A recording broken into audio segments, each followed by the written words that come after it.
G'day guys, how are you? Hope you're all having a fantastic day. I'm going to be doing another movie review. Now this movie is not a horror and it's not subtitled, so something a little bit different. Released in 2011, directed by Jonathan English, and this one is called Ironclad. Now this is from the UK and it is based on true events that happened in the UK in the medieval times. Now I don't know how accurate it is, but it is claimed to be a true story. So the story to this one is as follows. It's the year 1215. King John has been forced to sign the Magna Carta, a document that will ensure the freedom of men and form the basis of common law in England. Furious, King John raises a vicious mercenary army and begins a rampage across the country to regain total power.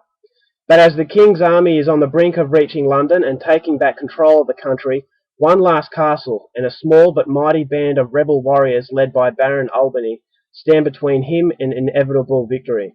Rochester, there will be blood. So it's set in the year 1215 in England. King John has signed a Magna Carta agreement with all the other barons in England that is basically saying that everybody has a right to be free and there is a common law now in England. So the king has been, disgraced. No one really likes him because of matters I'm not going to go into, but it's explained at the start. And he reluctantly signed this agreement. He really didn't agree with it, and he wants England all to himself. So he goes to the Pope, and somehow the Pope deems this Magna Carta to be illegal, and he has given permission for King John to get a mercenary army and take back control of England. And that's exactly what King John is intending to do. So he gets a mercenary army, which are made up of these ragtag Danish soldiers, and they go across England and they get each and every baron in each castle and brutally execute them for signing the agreement. So they're almost achieved their goal. They are almost taken over England. There is just one more castle. And this castle has been fortified. And there are 25 rebel soldiers in this castle. And they have been instructed by a priest that they are to hold off the oncoming army for England's sake until the French army can come as, reinforcements, because they have agreed to help these guys defeat King John. So these 25 brave soldiers, they have to brave out the conditions and, repel the oncoming King John's army until they can get help. So whether or not they achieve that, that's something you're going to have to find out for yourself. As I said, this is based on a true story, so you may already know how the story is going to unfold. But if you don't know the story and you don't want to read up on it, then I don't want to spoil the ending. So that's as far as I'm going to go. Hopefully that rundown has given you some interest. Now my thoughts on the movie. I actually enjoyed this one. It was surprising. I actually enjoyed it a lot more than I thought it would. Having said that, it doesn't come without its criticisms, and the negatives are pretty big, but thankfully the positives outweigh the negatives. Now I'm going to go through what I didn't like about it, and the biggest thing I didn't like about it was the Hollywood formula that this film went with. Now I know it's a UK film, but I'm pretty sure it got some help from the US and Germany, if I'm correct, or if my memory serves me right. But it is more of a UK film, so I was expecting it to go down a UK sort of formula, but unfortunately, as is the case with many films of this nature, it does go down a very Hollywood formula. Now, this formula, my criticism of it is in three sort of aspects. Number one, it was very predictable. Now, yes, it is based on true events, but the way it unfolded, I could tell straight from the beginning how it was going to end, and it's exactly how it did.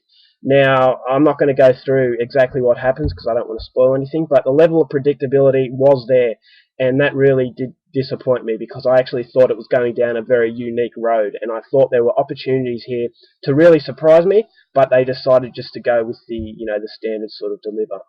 The other one is that the characters were very black and white. There was no in between. Whoever was bad was bad. Whoever was good was good. There were no redeeming qualities about the bad guys, which really made them seem less human, and it was less realistic. Is that you hate the bad guys, like the good guys. I think if it was a little bit of shades of grey, it could have made for a much more emotional kind of film. So unfortunately, they just went down that approach that it's us versus them. Then the third one was the love interest that the film had. I really thought the love interest was unnecessary, as is the case with many of these sort of films. I just see it as a cheap way to get more sympathy for the character because all of a sudden the main character has more to lose. I just think it was a distraction. I didn't really see the the reason why she had to be in there. As soon as I saw it, I knew it was going to happen, and unfortunately, it did happen. And I really hope that in the future, people making these sort of films can leave the love interest out of it, because the more interest, the interest that I have in this is about the bravery of the men that are, fighting against this army, not about, unnecessary love stories. So that was another thing I really, really didn't like about the film. So they're the biggest criticisms I have of it, 3 criticisms, but they all come across under the banner of Hollywood formula.